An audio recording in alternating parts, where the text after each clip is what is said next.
Yesterday Upon the Stair by Pit Viper of Doom. Chapter 24.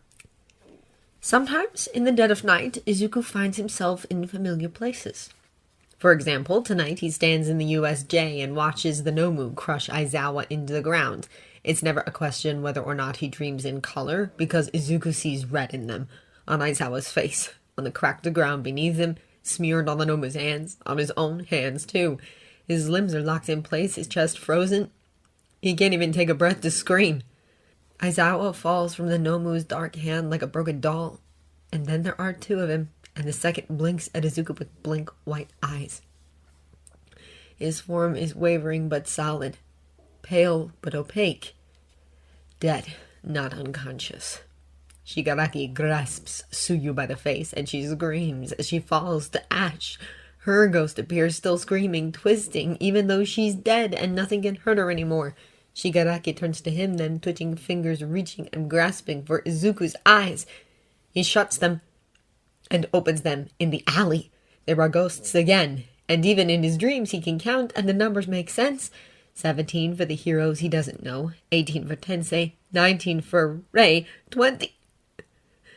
Ida is number 20, standing over his own body, eyes locked wide and pleading on Izuku's, while Izuku's breath comes in short gasps because he ran and ran, but he was too slow.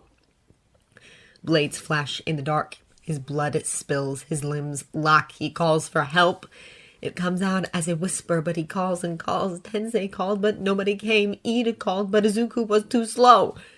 He calls again, and Todoroki comes running. Flames in Technicolor, orange and red, make the shadows dance, and Izuku still can't move, still can't scream, can only watch as Stain cuts him down and Todoroki falls just beyond his reach, eyes shut. They open again, not gray and blue, but milky white. And he's the only one now who isn't dead, because he couldn't save them, couldn't do anything, not fight or protect or even run fast enough to stop a sword. He can't win a fight with his quirk. He can't save people. All he can do is talk to them when they're already dead. He wakes up with all the abruptness of a slap in the face, tangled in damp sheets, drenched and sticky with sweat. He's already nauseous, already crying, already rolling over to gag himself with his own pillow before his hoarse sobs can wake his mother. Cold hands pat at his head, snagging in his tangled, sweat-stiffened hair. The tears subside, and he shivers, curling in on himself in a tight ball, waiting for the crawling on his back to go away, for the shadows to back off, for the visions to leave. It takes a moment for his eyes to focus. The clock by his bedside reads 4:28, and he struggles and kicks until the encumbering sheets are crumpled at the foot of his bed. He sits up, pajamas clinging wetly to his skin. He doesn't hear the pad of paws on the carpet.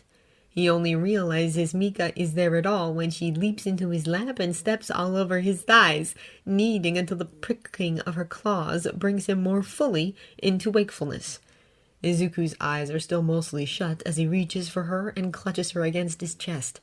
She wriggles in his arms, but she doesn't claw or bite or struggle free. The light comes on, and he jumps, eyes fluttering open to look at the door.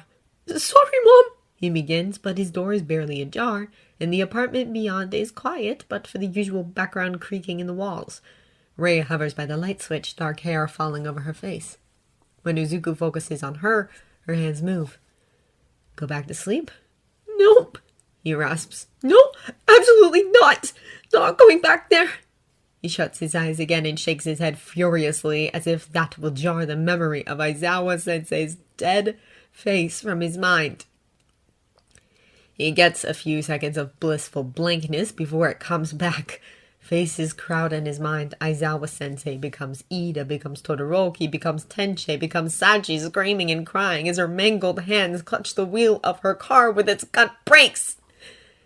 Tears drip down to his chin again. He wipes his eyes and reaches for his phone without even thinking. It's automatic. When his eyes clear again, he finds that he's opened up his text messages with Ida. He doesn't remember making that decision, but here he is. He scrolls up, mouth twisting wryly at the long series of messages from his phone to Ida's, all marked as read but unanswered. He swipes his way back to the bottom and finds one new message. The first text he's gotten from Ida in nearly a week.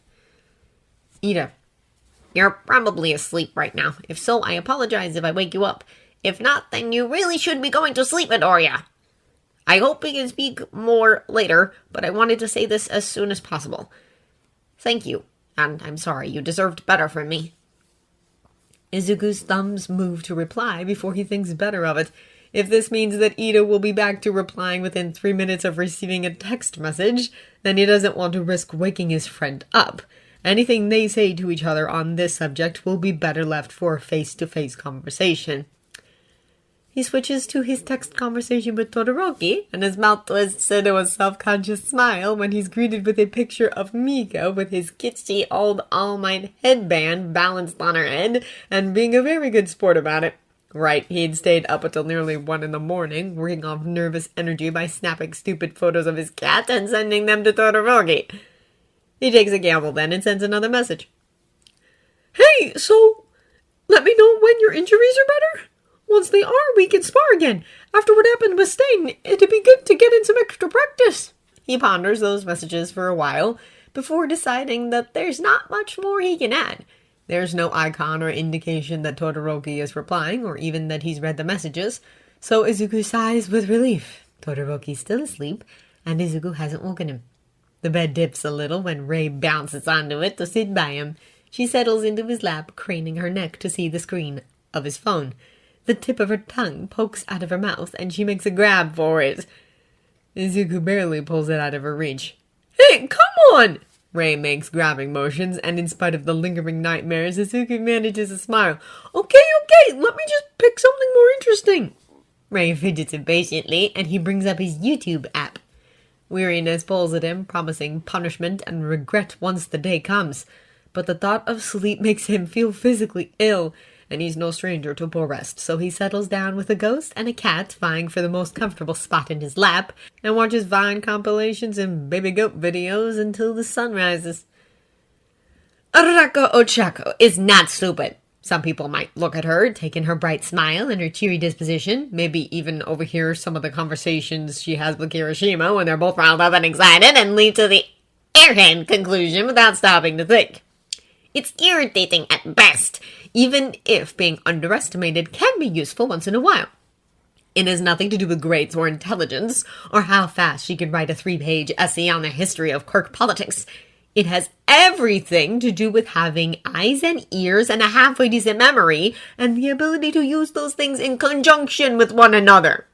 For example, when she walks up to Yue's front gate on the first day back from internship week, she sees Deku not too far ahead, walking practically cheek to cheek with Todoroki of all people.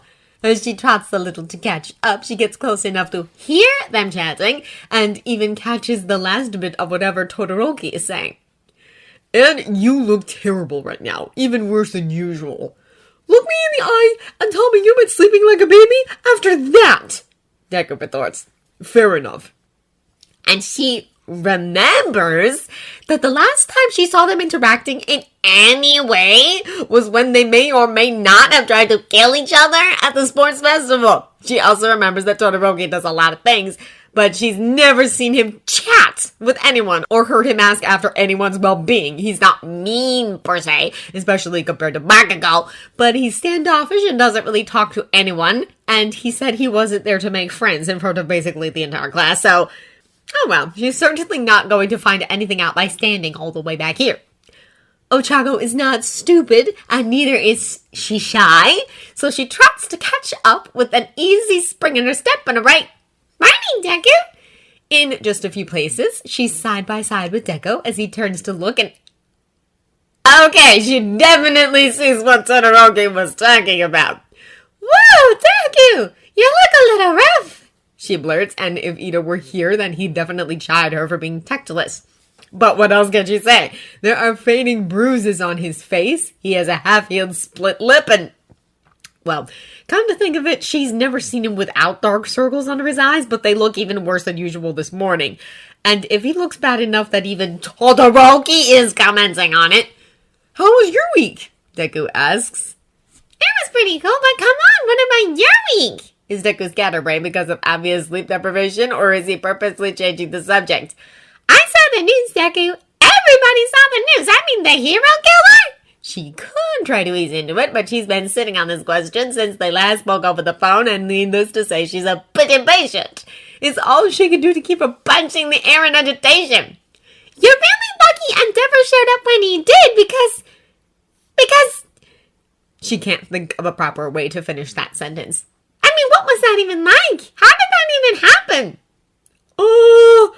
And Deku shoots a glance at Todoroki. She recognizes that kind of glance. It's a solidarity glance. And I don't know how to deal with this, so I'm looking to you for a cue glance. It's the kind of look that passes between friends or close allies, and not two people who went from never talking to furiously punching each other back and forth across an arena on national television. Where was your supervisor when it happened? She presses. I mean, I guess, was he okay? What was he like? Very small and merciless. In spite of herself, Ochaco sputters out a laugh. He wasn't too hard on you, was he? Gunhead was actually pretty cool to work under and a lot nicer than he looks, but still. She rolls her shoulders and the movement reassures her. She's never felt this physically secure in her own skin before. Well, I really learned a lot. I hope I get the chance to show it off in class. Inwardly, she shakes herself. She's getting off track again. That's great! I learned a lot too. He smiles and is genuine enough to make the bags under his eyes look a little less awful. My supervisor was memorable. Helpful though. That's good, but more important than anything, are you okay? Something flashes in his eyes and he glances to Todoroki again. But Todoroki's already wandered off, so he turns back to her. Well, yeah, I'm fine first off, but His voice trails off. Deku? Ochaco tilts her head so that her face is still within his line of vision as they enter the school building. You do realize that not answering the question makes me want to know the answer even more, right? Yeah. His shoulders slump a little. And that the longer you take to think of an answer, the more I'm going to think you aren't telling the truth? At least he has the grace to look guilty. Ochaco sighs. Deku, you remember what we said to Ida last week, right? If something's wrong, it's not... not now. It's just... I know you don't have to tell me if you really don't want to, she continues. But I am still your friend, and if something's going on, then I do want to. Deku blurts out, and there's no hesitance or anything in how he says it. It slips out as if on its own, and she's inclined to believe it. I just can't. No judgments, Ochaco tells him. Whatever it is, I'll listen, and I'll take it to the grave. Wild horses couldn't drag it out of me. No, A pained look crosses his face. I literally can't tell you, as in there are real, legitimate, legal reasons I can't tell you. Oh, well, she wasn't quite expecting that. But I can tell you that it's okay and I'm fine, and whatever it is, it's over now. He goes on. There goes to the classroom. If you're sure, Ochaco says reluctantly. She wasn't expecting to get stonewalled for a reason like that. And just like that, in spite of the exhaustion wringing his eyes, Deku slips back into his normal cheery, chattery self, and Ochaco lets the rest of it slide for now. Whatever else is going on, he's here and he's okay, and a little bit of lost sleep is pretty tame, as possible downsides go. Still, she finds it noteworthy that both Deku and Ida gravitate to Todoroki's desk before class starts, as if it's the most normal thing in the world for them to stand around him and chat about whatever, and... yeah, that sort of makes sense, since whatever went down with the hero killer apparently involved all three of them, but after his little speech before the sports festival, she'd kind of assumed that Todoroki didn't really do friendships. Soon, though, it's easy to get caught up in the post-internship excitement. Everyone's come out of it with something new. Bagega has a new haircut, of all things. From the sound of it, Jiro and Shuyu have racked up some solid experience and training, too. Mineta looks delightfully traumatized.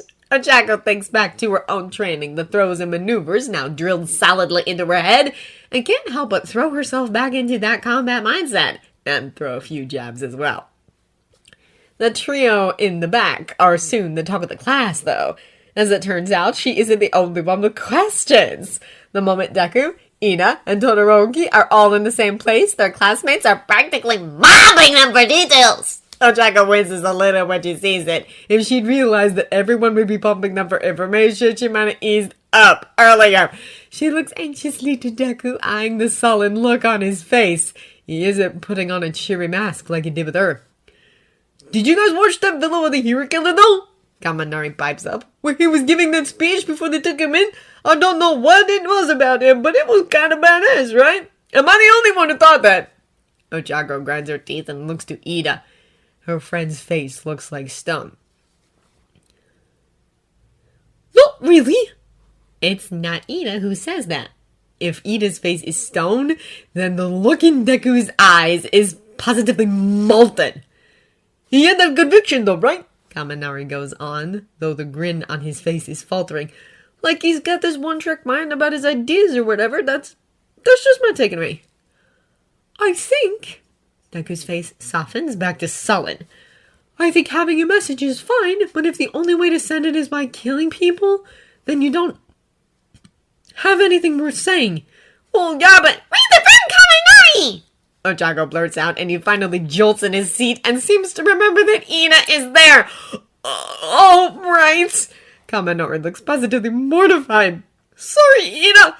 I'm sorry. I didn't even think. It's all right. Ida isn't smiling, but his voice is even. You weren't entirely wrong about his conviction. I can understand why someone looking from the outside would see him that way. His brow furrows, turning his coal face to steel, and for the first time in well over a week, his hand comes down swiftly in a wide arc, karate chopping the air. Still, Midoriya is also correct. His chosen method of following his ideals is through death and terror. That is the what, and in this case especially, it holds far greater weight than why.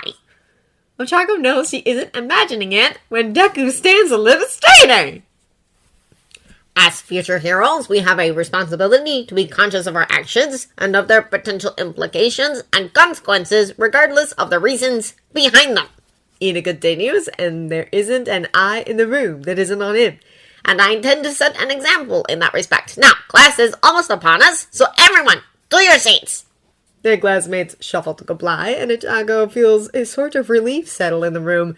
This is a return to something approaching normalcy after what happened to Ingenium. Ochaco takes a deep breath and lets it out as a sigh of relief. Whatever went down over the past week, whatever new secrets Deku is keeping or is forced to keep, it looks like Ida at least is back to his old self again. Foundational Heroics class sees them all in their hero costumes again, gathered in one of UA's many outdoor training facilities, and Izuku tries not to make it obvious that he's virtually vibrating with excitement. He'd felt clumsy the first time he wore this costume in Gran Torino's living room. It had felt awkward and intimidating like a little kid trying on his parents' shoes. He hadn't been used to the new design then, the new material, and the weight of it. It had been a far cry from the jumpsuit his mother had sewn for him with her own two hands, heavy and unfamiliar in ways he couldn't put into words. But today he could wear this costume and say that he's officially fought a villain in it, or... Well, he can't actually say that, as per their agreement with Sugirame, but... Anyway, not important. What is important is All Might and the exercise before them. Simple enough, however, All Might dresses it up as a rescue exercise. It's a race through an obstacle course, albeit a complex one modeled after an urban environment, to reach a single target while keeping damage to a minimum. It's like one-sided capture the flag, point A to point B. Izuku can recognize an assessment when he sees one. This is their chance to show off what they've learned from shadowing the pros. It's kind of perfect, all things considered. If there's one thing Izuku's taken from the past week, it's how to haul ass to someone in distress as fast as his 5% control of his quirk will allow. What better way to show off full cow? And, yeah, well, there's always room for improvement. Izuku is never more aware of that than when his mind slips back to that night and runs through the events yet again. He's lost count of how many times he's relived them.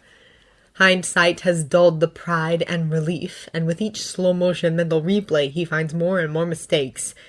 It's a lot to think about. The fact of the matter is, Izuku's still sort of guilty of the very same thing that made him lose his temper and scream at Todoroki in front of thousands of people. He's letting his own abilities fall to the wayside, unused. His reasons for setting the ghosts aside may be different from Todoroki's reasons for refusing to use fire, but the end result is the same. And the what is still more important than the why. 19 ghosts. There were 19 ghosts in that alley. Vengeful, angry things with nothing but hatred for the man he was fighting, and he'd barely bothered to take advantage of that.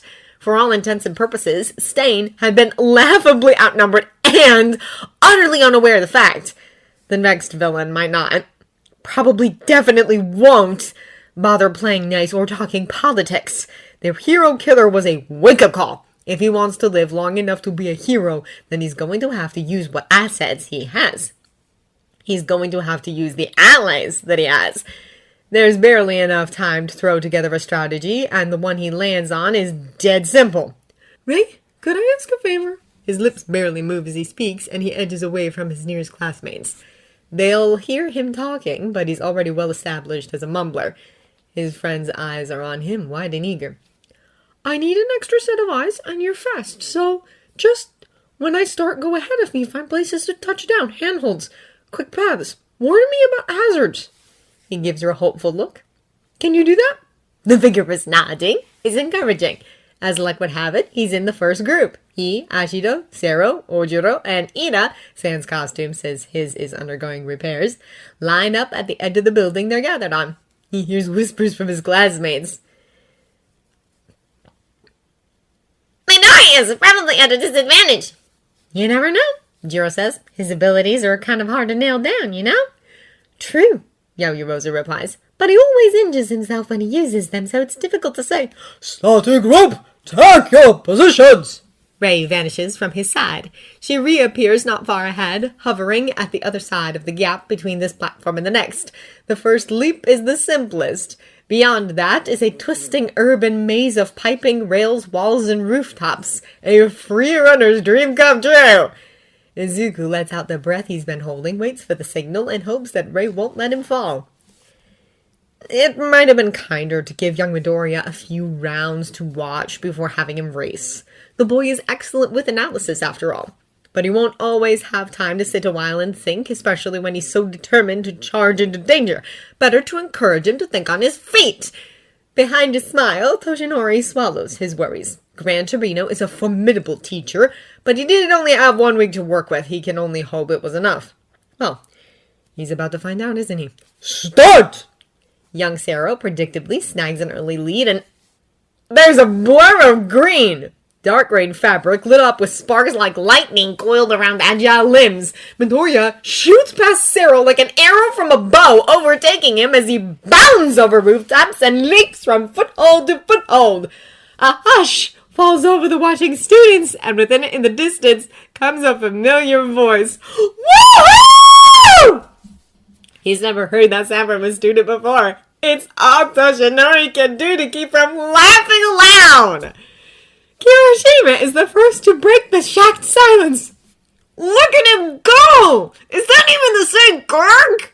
Man, who knew Midoriya could parkour like that? Kaminari adds. Surprise ripples through the rest. Kirishima and Obabaka both are positively gleeful. Bakugo looks outraged to the point of being personally offended. The rest look varying levels of shocked, though Bakugo is the only one who seems to take this new development as a bad thing. In fact, the only one who doesn't seem surprised is Todoroki. If anything, the non-smile on his face is verging on smug. To all of those watching, from the students awaiting their turn to the teacher awaiting the victor at the finish line, Midoriya's reflexes seem to have improved by leaps and bounds, though his movements are a little rough. At one point, he drops his face into the crook of one arm, which no doubt hinders his vision, even if it's only for a moment. Sarah's catching up! Uraraka remarks. Come on, Deku, you can do it! It makes sense, Yaoyorozu says. This group has the most maneuverability, but Sarah's quirk is probably the best suited to this exercise. He doesn't have to touch down as often, provided he can find points to swing from, and this environment is full of them. It's much more difficult to predict a stable footing. I'm sorry, is no one else gonna acknowledge that Midoriya just dabbed? Kaminari asks. Wait, you did? Kirishima says. I thought he was sneezing or something. Still, look at those reflexes. Izuyu pipes up. Jumping's tricky if you can't say where you're going to land, but it's like he's thinking 2 steps ahead. It's pretty cool. It's pretty much neck and neck between them at this point, Jiro says. My money's on Sarah, though. He can feel the wind in his hair. Is this why dogs stick their heads out of car windows? It feels fantastic! Izuku's stomach turns somersaults as if he's on a roller coaster of his own making. Ray stays ahead of him, scouting out a safe, stable path through the replica cityscape. Cyril still hot on his trail, swinging like an armored monkey as he closes the distance between them. Izuku hears the whap of tape nearby and chances a glance over his shoulder to see how close his classmate is. It's a mistake. He misses the thick pipe that he was aiming for, foot skimming off the edge of it. He can't hold back the yell of dismay as he feels himself drop. One hand stretches upward on instinct, reaching for a handhold that isn't there. A pair of hands catches him, cold leaking through the sleeve of his costume. Izuku finds himself promptly dragged back, clumsily scrabbling for purchase as he's helped back onto the bar. Trembling at his near miss, he manages to hop his way up to a wider rooftop and looks up with a shaky grin at Ray's pale face. "Thanks for the save," he whispers. Shara has pulled ahead of him, and Ojiro is catching up as well. Izuku shrugs off the rest of the jittery alarm, pulls full cowl back together, and charges forward again. He makes a valiant effort and manages to leave Ojiro behind again, but Zero reaches All Might before he does. Disappointed, Izuku touches down on the final rooftop and stumbles to a halt to catch his breath. Zero's laughing. Not derisively, but a shaky, good-natured laugh that loosens the twisting frustration in Izuku's chest. "Damn, Midoriya!" he says, sounding breathless from effort. "That was close! If you hadn't slipped like that, I don't think I could have got you. Oh crap, did you hit your face on the way down?" "What?" The word is barely out when he feels a warm trickle down his upper lip and tastes salt and iron. "Oh, I guess I did. Whoops!" He almost wipes his bleeding nose, but decides at the last moment that he'd rather not get blood on his new costume again. The others reach the finish soon after. Ojiro, then Ida, and finally Ashido all touch down on the final rooftop to the sound of All Might's booming greetings.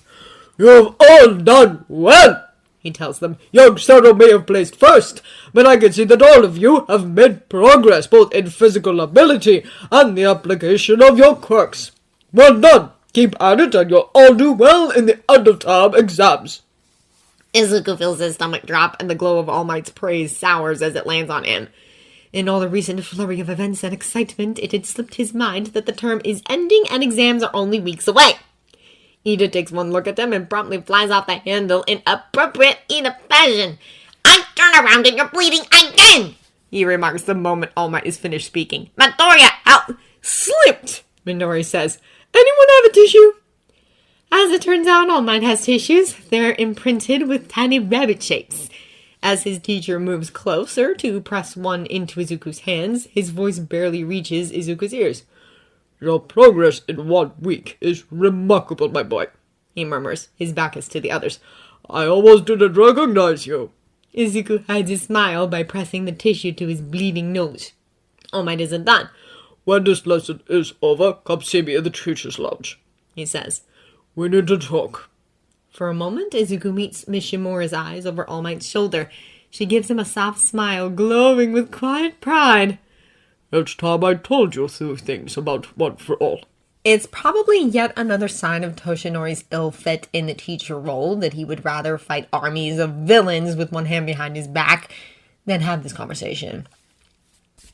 It's his own fault, really, on 2 counts. He should have made this conversation happen months ago, before villains attacked the USJ, before school started, maybe even before he'd passed this quirk to young Midoriya in the first place. Maybe he should have opened with this all those months ago when he'd first stretched out his hand and offered the boy his quirk. But he hadn't, because he hadn't thought he'd need to, and the fact that he does need to is also his fault. Had he been more thorough, then maybe... But no.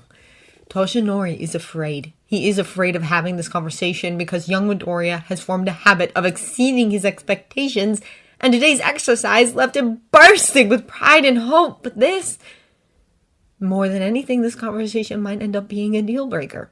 Dutifully, Midoriya shows up to the break room to see him, face blandly curious in a way that makes Toshinori's gut twist with guilt. He wonders what the boy expects out of this meeting. He schools his face into a carefully blank mask. The smile is harder to fake in this form, so he doesn't try. "Lock the door behind you," he says. Moments later, Midoriya is sitting before him, nursing the cup of tea that Toshinori offered him. Tea is the least he can offer. To begin, he says. I heard about what happened in Hosu. I received your message as well. I'm sorry I wasn't near enough to help you.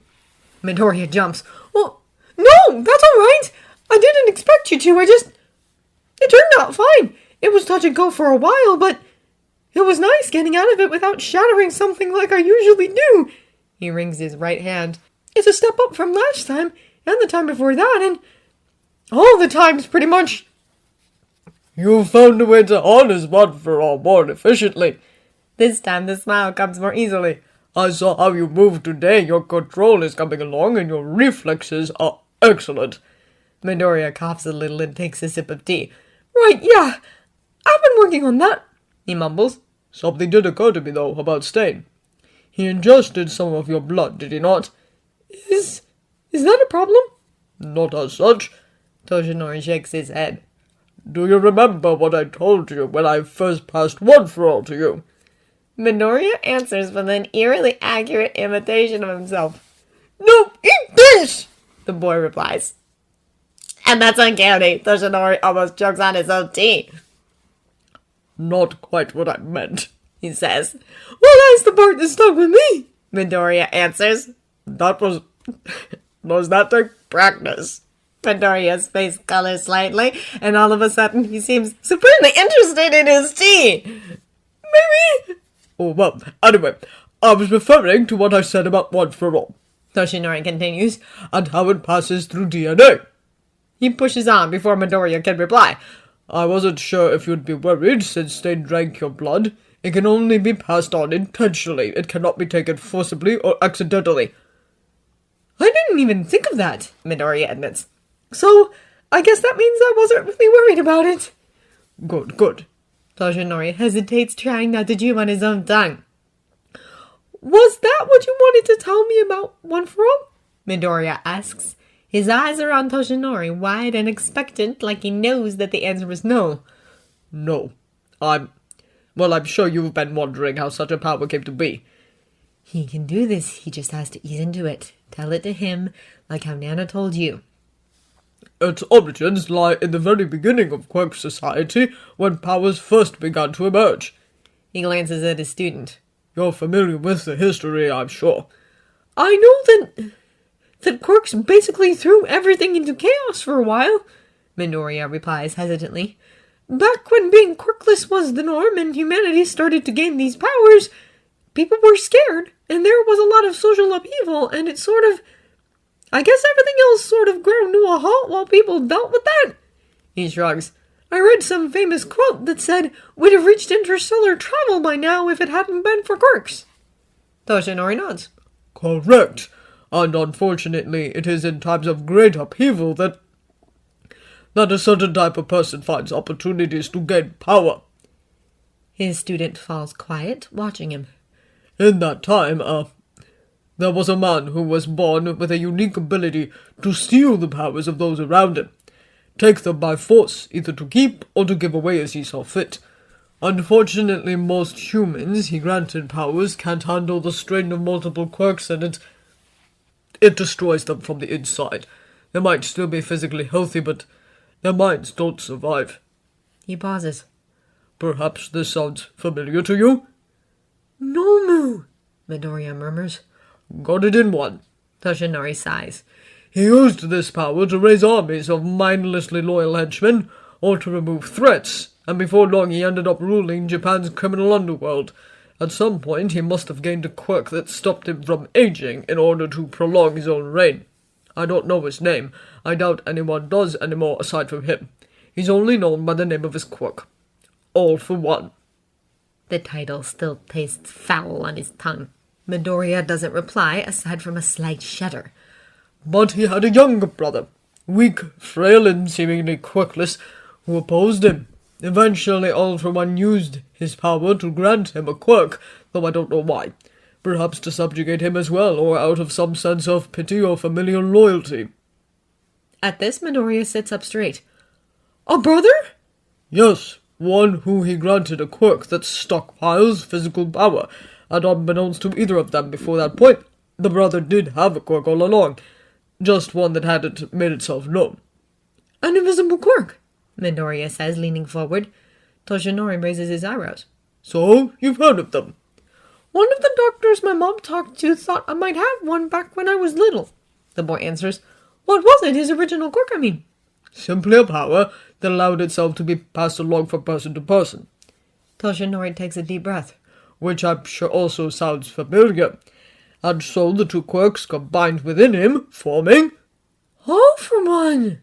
Midoriya finishes in a hushed voice. Toshinori nods. That is the origin of this power, my boy. It was... His voice catches. It was born with a purpose. All for One's brother ultimately failed to stop him, and so he passed his quirk to another, in the hopes that the accumulation of strength would be enough to defeat him. And on it went through the generations until now. Silence stretches between them as thick as smoke. It clogs Toshinori's ears like a solid mass. His student has gone from hushed to mute. His eyes are on Toshinori's, boring into him, searching his face as if taking a measure of his soul. They flicker toward Toshinori's side, where his work shirt covers the twisting mass of scarring. With some effort he continues. My own predecessor tried to defeat him and failed. The word sticks in his throat, a choking pain that burns just as sharply as the day she fell. He knows, he reminds himself. He knows about her. Gran Torino told him already. And I made my own attempt, which resulted in the injury that I've hidden from the public, and I thought... He clears his throat because his voice almost cracked, and that won't do it all. I thought I was successful. For years, I thought he had died in our fight, but recent events led me to believe otherwise. Guilt roils in his belly like nausea. And if he is still alive, then it is quite likely, my boy, that you will have to face him yourself one day. And with that, it's out. There's no taking it back now. By rights, he never should have kept quiet in the first place, but there's no fixing it now. There's no changing the fact that Toshinori failed his student years before he'd even met him, and now Midoriya knows about it. The silence is deafening now. There's no clock in this room, and Toshinori wishes desperately that there was. Even a maddening tick-tick-tick of seconds would be better than the utter void of sound that follows his quiet confession. Desperation wins out, forcing more words from his tongue. I think I owe you an apology, my boy, Toshinori says. I told you none of this, and hinted at none of this, when I first offered you my power, and if I deceived you in any way, that was not my intention. It must be a lot to ask, for you to join such a deadly fight that you have no prior stake in, but at the time I hoped he had died, and... He hurt you. Toshinori can't help it. He all but jumps when his student speaks. Is it his fault that young Midoriya shifts so abruptly from dead silence to noise? Pardon? He manages to say. His student won't look at him now. His eyes are fixed upon the tea in front of him, one finger tracing lightly over the rim. All for one, he says, and there's something in his tone, something buried deep that Toshinori can only hear if he hunts for it. He hurt you! I believe I said that, yes. Toshinori replies, and his side twinges. Midoriya's eyes flicker briefly in the direction of Toshinori's old wound, then back down to his tea. It's not just that, he continues, his tone still blank and neutral. He took someone from you. Someone important.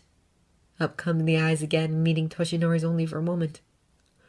Someone you loved. He's not sure he likes where this discussion is heading. Midoriya. It's okay, Midoriya tells him. It's not something you've ever... You couldn't talk about it to anyone, right?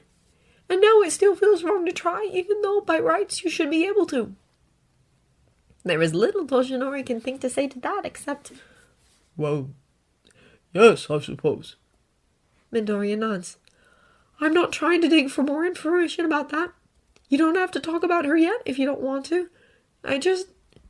He purses his lips. I just wanted to, make it clear, I guess, that I know. And that means he's hurt you twice over, and that means I have all the reason I need to want to fight him. He feels his heart drop to his stomach. Midoriya, He says, and urgency creeps into his tone. My boy, I'm genuinely touched that you would think that way, but that can't be your reason. That shouldn't be your reason. He shakes his head because he knows. He remembers. He can never forget how it felt, feeling Nana's pain as if it were his own, wanting to scream and cry and rage against anyone and anything that had ever spared a thought toward hurting her. He remembers the pain of her loss, the rage that haunted his dreams, filling him with a sick, twisted desire for retribution. You can't. That's a mistake, Midoriya. This isn't about grudges or punishment or personal satisfaction. It is simply a duty to the world. Do you understand? It's not my only reason, Midoriya nearly whispers. I have others. I'm just saying that at the end of the day, it's the only reason I need. He draws in his shoulders, curling in on himself as much as the situation allows. Can I admit something? Urgency turns to concern. Of course. Is something troubling you? He mentally kicks himself. Stupid question. After the boy's harrowing experience in Hosu, he's gone and dropped another mental bomb on him. Of course! Something is troubling him. When I fought against Stair, Midoriya's fingertips are white against the cup. I was scared. Of course you were, Toshinori says gently. You remember what I told you, remember? All the heroes feel fear. I know, but when I was fighting him, I was scared, and it made me move faster. His hands shake, and I was angry, and it made me hit harder, and... Tears gather for the boy's eyes, and he blinks rapidly as if trying to wipe them away with his eyelids. I was scared because I didn't want to watch Ida and Todoroki die, and I was angry because Stair was trying to kill them, and... Oh, and I swear, I would have fought him if it was anybody in that alley, but I don't know if I would have been as scared or as angry if it hadn't been them, and I don't... Tears drip down his face. I think even people who save lives for selfish reasons can still be heroes, but I don't want to be selfish, and... Does that make me selfish? And Toshinori can't know what's going on in young Midoriya's head, just like he can't feel the ghost of a hand on his shoulder, or hear a whisper in his ear that answers, Nah, kiddo, that just makes you honest.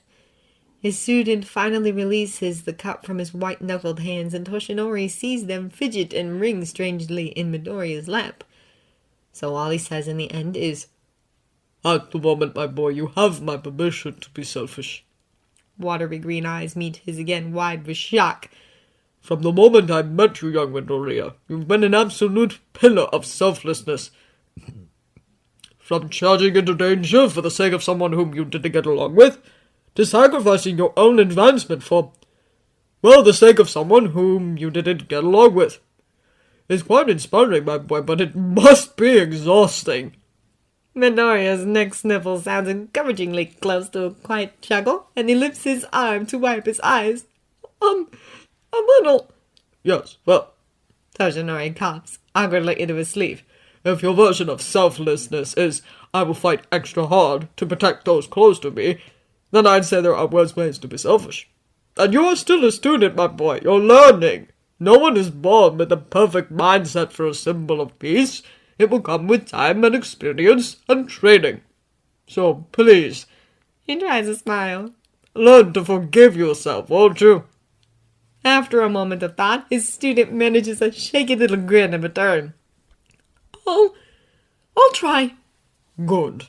Toshinori takes a sip of tea and finds his eyes drawn back to his student's hands. They're scarred and battered even more so than after the sports festival. Many of those new marks and bruises will fade and heal, but it's still a stark reminder of how much his charge punishes his hands. As Toshinori watches, he sees them move and fidget again, and a moment later he realizes why it's so mesmerizing him. Oh, is that sign language, my boy? Midoriya jolts in his seat, eyes wide. What? Oh, right. Yes. Sorry, it's a nervous tick. He looks so sheepish that Toshinori can't help but smile. Still muttering then, he says, with your hands instead of your mouth. Something like that, yeah. Midoriya shifts in his seat. Turns out people won't tell you to be quiet if you talk to yourself with just your hands. I see. Toshinori frowns at his student's hands and then his own. I might try learning myself. Really? It seems like a useful skill, Toshinori says with a shrug. Besides, you and I have quite a few secrets shared between us, don't we? I see no downside to being able to communicate discreetly. That's true. Midoriya takes his cup and drinks from it again, holding it in both hands as if to make sure they keep still. After a moment, now dry-eyed, he looks up again. Actually, I had sort of an idea. Do tell. Well, if you start off learning numbers and words for time, like minutes and hours, then in class, if you're in your hero form and you're running out of time, you can let me know. I can maybe, cover for you or something. He shrugs. Just a thought. A slow smile spreads across Toshinori's face again. It's a good one, he says. Well, I believe I have a trip to the library in my future, but out of curiosity, how do you say minutes or hours? Midoriya brightens at the question, and Toshinori can only smile wider as his student leaps at the chance to teach.